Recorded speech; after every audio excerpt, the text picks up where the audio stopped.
Kita akan bicara tentang ICRM ya. Ya, ini khususnya mengelola aspek pelanggan ya dalam bisnis digital. Nah, apa yang dimaksud dengan ICRM? Nah, yang pertama kita lihat dulu ya, yang dimaksud dengan konektivitas bisnis digital itu sebenarnya apa ya? Menjadi kesimpulan dari yang kita sudah belajar selama ini. Ya, itu berdasarkan konsep dari Peter Finger di tahun 2000 yang namanya konektivitas bisnis digital atau e-bisnis itu dia pasti ada unsur distributornya, ada unsur suppliernya, ada unsur partnernya, dan ada unsur customer. Anda bisa lihat di sini, di dalam konektivitas bisnis digital ini yang menghubungkan keempat unsur ini, ada teknologi internet, intranet, dan extranet. Ya. Dan yang menjadi fokusnya itu ada di tengah, inward focus, core business, proses, dan application. Jadi keempat unsur e-bisnis atau bisnis digital ini dihubungkan dengan inward focus, core business, proses, and application. Jadi ada aplikasi, ada sistem aplikasi yang menghubungkan keempat unsur konektivitas bisnis digital ini ya dengan teknologi internet, intranet, dan extranet. Seperti itu.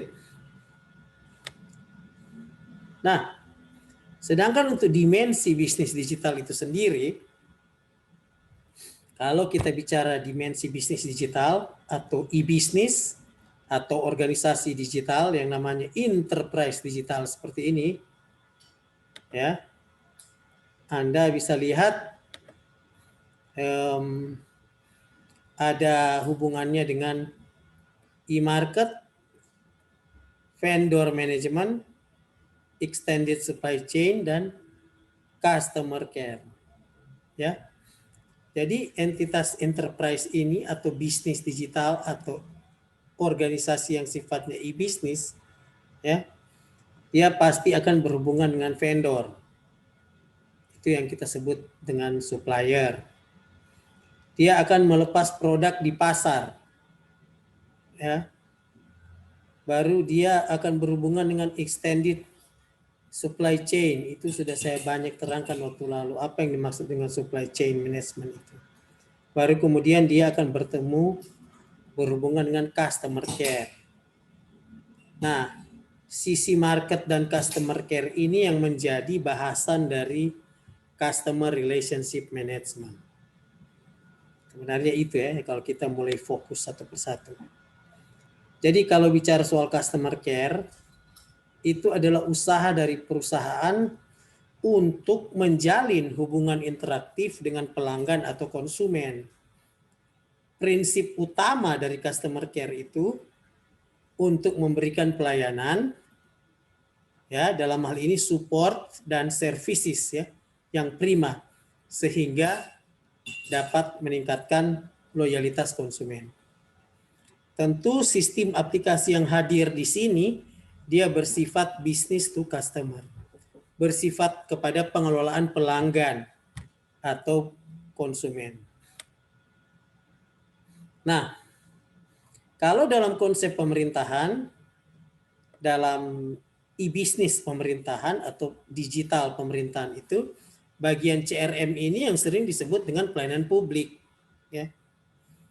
Atau kita biasa menyebut istilahnya dalam pemerintahan itu e-services, e-layanan, layanan digital, ya, e-services, e-layanan, layanan digital. Itu adalah sebuah model pelayanan publik yang berbasis TIK. Nah, kalau di e-customer care itu biasanya melayani kepentingan consumer, ya, sedangkan e-services ditujukan untuk melayani kebutuhan dasar masyarakat dengan menggunakan teknologi digital ya. Jadi ini konsep yang mirip ya. Nah, dikaitkan dengan CRM dalam konteks commerce ya. Ingat, kalau kita bicara soal commerce itu berarti sisi penjualan atau pembelian.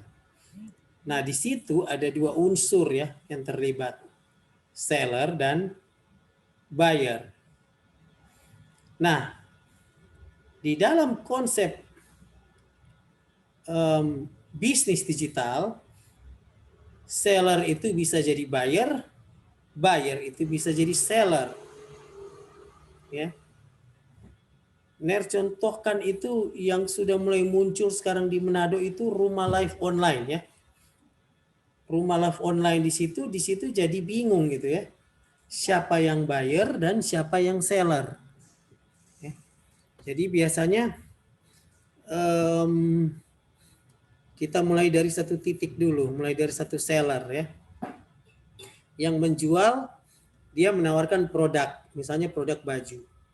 Produk baju bekas misalnya, kalau di rumah-rumah online gitu ya. Orang juga bilang apa, pre-love ya. Pre-love itu maksudnya baju-baju bekas masih dalam kondisi baik. Seller itu merepacking ya. Repacking itu maksudnya dia hanya mengatur kembali produknya sehingga dia bisa menjual kembali. Jadi makanya dia beli dalam bal dalam satu bal, di satu bal itu ada berbagai macam jenis produk pakaian, rok, blus, celana dan sebagainya. Kemudian dia repacking itu, ya, kemudian dia menjadi seller ya. Ini coba Anda lihat di sini sisi seller ini, dia provide info, ya, jadi dia dapatkan baju bal, 1 bal, 10 bal, 5 bal begitu ya. Kemudian dia find customer. Ya. Find customer di mana? Di platform Facebook lewat rumah live online. Berarti dia menggunakan model penjualan berbasis komunitas. Ya. Karena apa? Dia masuk di grup ya. Di mana di grup itu dia bisa menawarkan produknya. Ya, dia kemudian dia provide info. Jadi yang pertama dia provide info secara live, memamerkan bajunya. Kemudian kedua dia provide info nomor rekening yang harus ditransfer ketika transaksi itu sudah terjadi. Ya, kemudian dia fulfill order, dia kirim ya produknya ke customer. Sebaliknya di sisi buyer ya, buyer itu punya kebutuhan ya. Kebutuhan buyer itu dia find source itu biasanya dia ungkapkan dengan dia menonton live rumah live online-nya, kemudian ataupun dia memberi postingan komentar ya. Berapa sih seperti itu ya. Dia evaluate produknya, kalau dia rasa itu cocok dengan kebutuhannya, kemudian dia melakukan purchase. Ya, dia melakukan purchase dan kemudian dia menggunakan serta melakukan pembelian kembali. Ya. Nah, ini proses-proses yang namanya customer relationship managerial ya, atau pengelolaan customer relationship. Ada proses-proses di sini yang terjadi yang semuanya ya dilakukan pada sebuah platform digital yang saya contohkan tadi ya, platform rumah live online yang ada di Facebook. Jadi kalau bicara soal customer relationship managing itu, dia itu sudah mulai berevolusi sampai pada penjualan atau pembelian berbasis komunitas. Ya, sudah jarang ada lagi orang yang lihat brosur kemudian beli ya. Meskipun lihat brosur dan beli itu biasanya masih ada di seperti di platform-platform Bukalapak misalnya. Itu mereka masih memajang brosur. Kemudian ada customer interaction, kita chatting atau kita order, kemudian kita menggunakan transaction enabler, kemudian yang sekarang berkembang itu adalah real time organization dan berbasis komunitas. Jadi sudah model sekarang itu sudah berbasis komunitas ya. Kalau sudah berbasis komunitas, kita tidak lagi menggunakan single platform. Single platform itu maksudnya seperti model 1, 2, 3 ini. Model Bukalapak, ya, model Gojek, ya, itu 1, 2, 3, 4, model Gojek, real time organization. Ya, saya tidak tahu model Tokopedia. Nah, tapi kita lihat nanti perkembangan sekarang kan, karena Gojek dan Tokopedia dia sudah memutuskan diri untuk menjadi satu, menjadi GoTo ya. GoTo. Nah, itu sebenarnya upaya dari mereka mengubah diri mereka ini, Gojek dan Tokopedia itu menjadi yang namanya penjualan berbasis komunitas. Karena mereka tahu customer Gojek dan Tokopedia itu banyak ya. Kalau mereka berhasil membuat customer mereka itu menjadi satu dalam sebuah komunitas online, ya, komunitas digital untuk commerce, penjualan, nah itu sangat luar biasa itu. Tentu tantangan mereka itu adalah bisa merubah tampilan aplikasi menjadi aplikasi yang model seperti sekarang yang mampu disediakan oleh grup-grup Facebook. Itu kan komunitas itu, komunitas of interest. Ya, yang di Manado itu berkembang sekali itu ya Rumah Live Online. Ini sebenarnya salah satu judul riset yang sangat bagus itu ya. Kenapa di Manado Rumah Live Online bisa berkembang pesat? Kenapa tidak di Tomohon? Ya. Kenapa tidak di Amurang? Atau kenapa tidak di Kota Palu? Ya, seperti itu. Tapi di Manado itu berkembang cukup pesat. Kenapa kota-kota Mobagu tidak terlalu berkembang itu? Rumah Live Online itu. Kenapa Manado berkembang? Nah, itu bisa jadi sebuah penelitian gitu.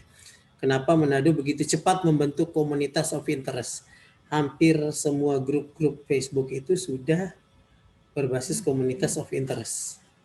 Ya, seperti itu, melakukan jual beli bukan hanya pakaian, tapi juga makanan minuman. Tapi yang menonjol itu pakaian. Ya.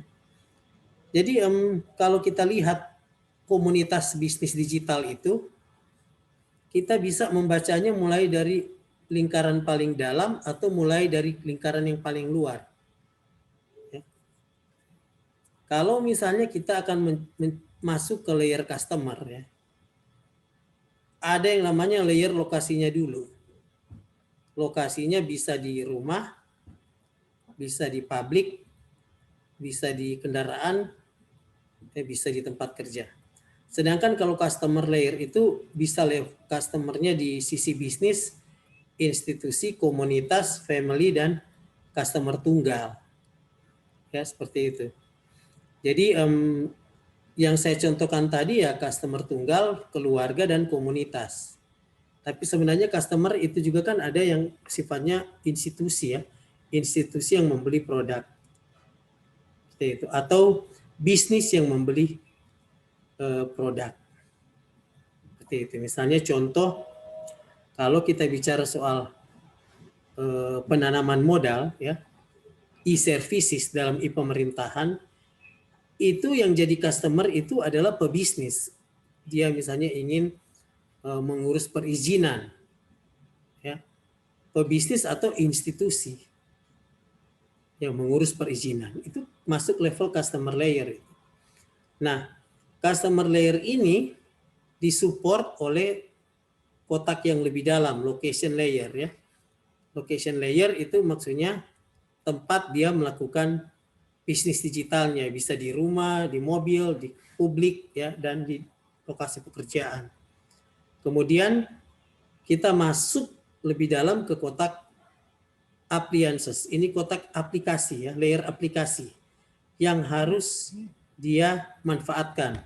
Misalnya dia menggunakan fax ya, menggunakan kios ini kan untuk pulsa ya, telepon, televisi, intelligent monitor ya, personal digital assistant, personal komputer.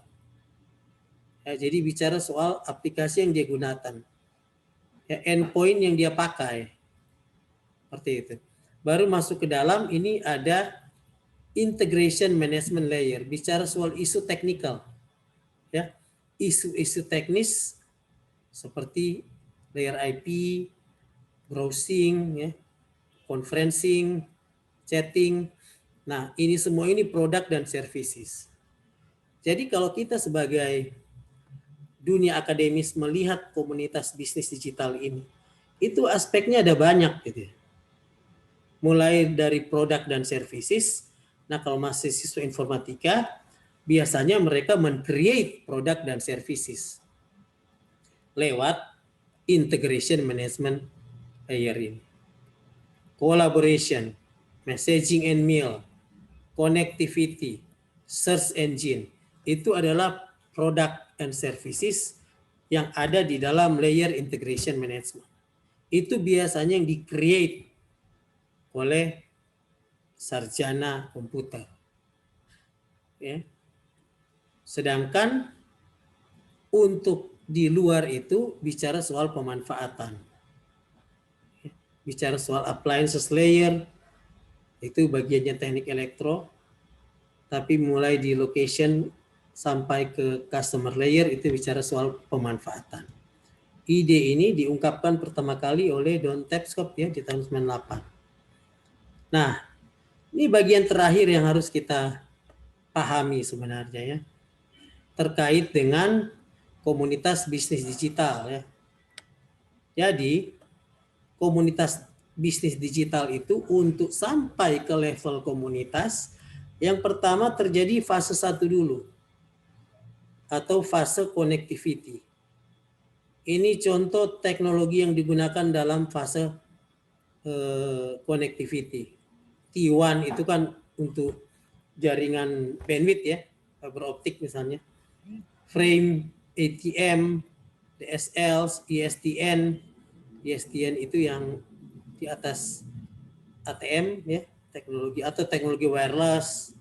Ya ini, jadi ini bicara soal teknologi yang dimungkinkan ya, atau gateway services yang dimungkinkan sehingga bisa terjadi yang namanya connectivity. Nah, setelah terjadi connectivity, online dulu dah. Dia bilang namanya e-bisnis tentu mesti online dulu gitu.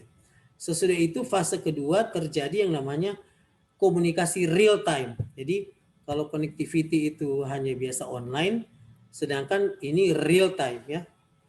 Real time itu tentu sudah ada banyak aplikasi teknologi selain dari yang di bawah ini yang harus dijalankan baru bisa terjadi yang namanya real time communication.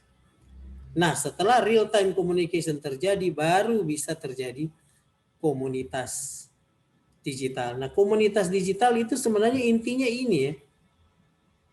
Content provider menyediakan content aggregation sehingga bisa mencapai konteks. Apa? Contoh misalnya Rumah Live Online ya. Menjual baju secara online. Itu ada kontennya itu. Kontennya apa? Baju bekas. Ya. Baru content aggregation. Dia mulai menyediakan pilihan baju bekas yang lebih dari satu. Ya, sehingga orang-orang pengguna itu merasa ada konteks, mereka seperti sedang melihat-lihat baju sendiri. Nah, aktivitas konteks ini yang dulu mereka lakukan, tapi sekarang di masa pandemi sudah tidak bisa lagi. Ya. Sehingga sebenarnya bagus untuk dijadikan riset ini sebenarnya. Soal konten dan konteks. Jadi kalau misalnya pandemi berakhir, apakah Rumah Live Online ini masih akan rame seperti sekarang ya? Nah, menurut Stanley juga belum tahu. Makanya perlu di research ini. Ya.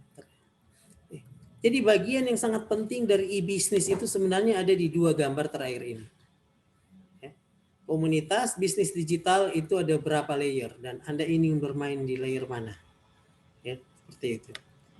Baru teknologi pendukungnya itu ada 3 fase.